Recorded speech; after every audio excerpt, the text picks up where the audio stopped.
Latest updates ఎప్పటికప్పుడు పొందడానికి big TV WhatsApp channel follow అవ్వండి. లింక్ డిస్క్రిప్షన్ లో ఉంది. తాను గెలవకపోయినా పర్లేదు, కానీ తన ప్రత్యర్థిని మాత్రం ఓడించాలని కంకణం కట్టుకున్నారు ఆ మాజీ ఎమ్మెల్యే. మొత్తానికి ఆయన అనుకున్నట్లే ఓట్లు చీల్చగలిగి పరోక్షంగా ప్రత్యర్థి ఓటమికి కారణమయ్యారు. ఇక ఇప్పుడు అధికారంలో ఉన్న కూటమి వైపు తొంగి చూస్తున్నారు ఆ ఎమ్మెల్యే. ఆయన చేరికకు అడ్డుగా ఉన్న మరో కీలక నేత ఎవరు? భవిష్యత్తు విషయంలో డైలామాలో పడ్డ ఆ ఎమ్మెల్యే ఎవరు? ఆ స్టోరీ ఏంటో వాచ్ ది స్టోరీ.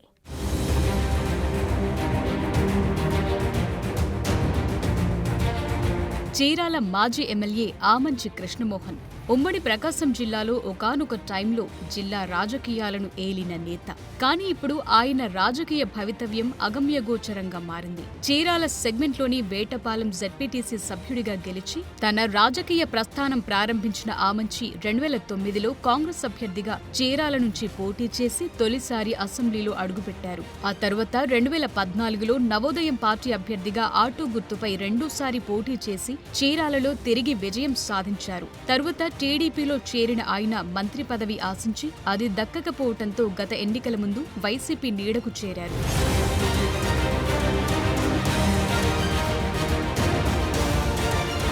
2019 ఎన్నికల్లో చీరాల నుంచి పోటీ చేసిన ఆయన టీడీపీ అభ్యర్థి కరణం బలరామకృష్ణమూర్తి చేతిలో పరాజయం పాలయ్యారు. అయితే ఆ తరువాత జరిగిన పరిణామాలతో కరణం బలరాం వైసీపీలో చేరటంతో చీరాలలో కరణం ఆమంచిల మధ్య ఆధిపత్య పోరు తీవ్ర స్థాయికి చేరింది. వారి విభేదాలకు చెక్పెట్టడానికి వైసీపీ అధ్యక్షుడు ఆమంచిని పర్చూరు వైసీపీ ఇన్ఛార్జిగా పంపారు. అక్కడ గెలవటం కష్టమన్న భావనతో ఆమంచి తిరిగి చీరాలకు వచ్చి అక్కడి నుంచి పోటీ చేయడానికి గ్రౌండ్ వర్క్ కూడా చేశారు. అయితే చీరాల వైసీపీ టికెట్ తనకే దక్కుతుందని ధీమాతో కనిపించిన ఆమంచికి జగన్ షాక్ ఇచ్చారు. చీరాల వైసీపీ టికెట్ ఎమ్మెల్యే బలరాం కుమారుడు కరణం వెంకటేష్ కు కేటాయించి ఆమంచికి పర్చూరు టికెట్ ఆఫర్ చేశారు. అందుకు ఆమంచి తిరస్కరించి తనకు రాజకీయ జీవితమిచ్చిన చీరాలకే ఫిక్స్ అవుతానని వైసీపీకి గుడ్ బై చెప్పేశారు.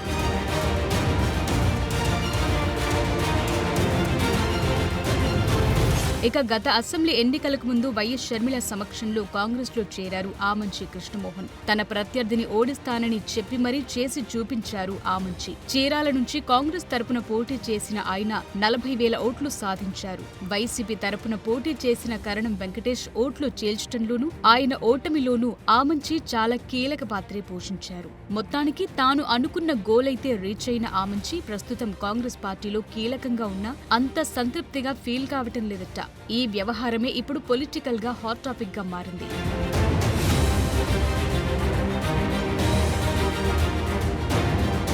ఆమంచి కృష్ణమోహన్ జనసేన పార్టీలో చేరేందుకు ఆసక్తి చూపిస్తున్నారని చర్చ జరుగుతోంది. ఇప్పటికే జనసేన పార్టీ వర్గాలతో సైతం ఆయన సంప్రదింపులు జరిపినట్లు టాక్ నడుస్తోంది. గతంలో కూడా తాను పవన్ కళ్యాణ్ పై చేసిన విమర్శలు వైసీపీ అధిష్టానం సూచిస్తేనే మాట్లాడినట్టు పలు వేదికల్లో ఓపెన్ గానే వ్యాఖ్యానించారు. ఎలక్షన్ కి ముందు కూడా ఆయన జనసేనలో చేరుతారని జోరుగా ప్రచారం జరిగింది. దాంతో మళ్లీ ఆమంచి జనసేనలో జాయినింగ్ అంటూ వాదనలు వినిపిస్తున్నాయి.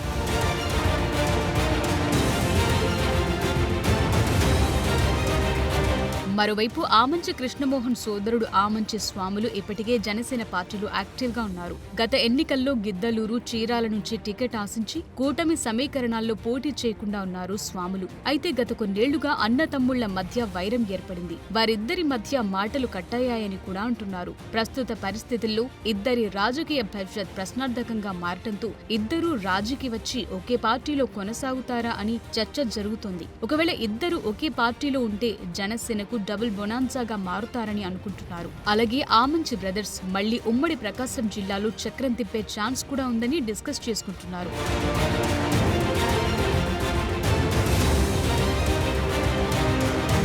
అయితే ఆమంచి కృష్ణమోహన్ కు మాజీ మంత్రి బాలినేనికి మధ్య పచ్చగడ్డి వేస్తే భగ్గుమనేలా వ్యవహారముందని చెప్తున్నారు. బాలినేని శ్రీనివాస్ రెడ్డి కొద్ది కాలం క్రితమే జనసేన పార్టీలో జాయిన్ అయ్యారు. మరి ఈ పరిస్థితుల్లో కృష్ణమోహన్ జనసేనలోకి రావటాన్ని బాలినేని అడ్డుకుంటారని కూడా టాక్ నడుస్తోంది. సంక్రాంతి తరువాత జనసేనలో చేరేందుకు ఆమంచి భావిస్తున్నారట. ఇటు పవన్ కళ్యాణ్ నుంచి కూడా ప్రస్తుతానికి ఎటువంటి సిగ్నల్స్ రాలేదని, ఆ చర్చల్లో ఆమంచి కృష్ణమోహన్ ఉన్నారని ప్రచారం జరుగుతోంది.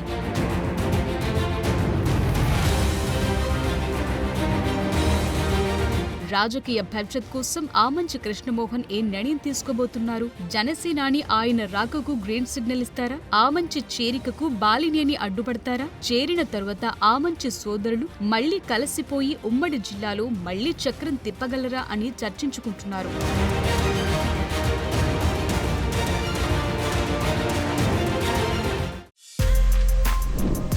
For more videos like this, subscribe Big TV channel.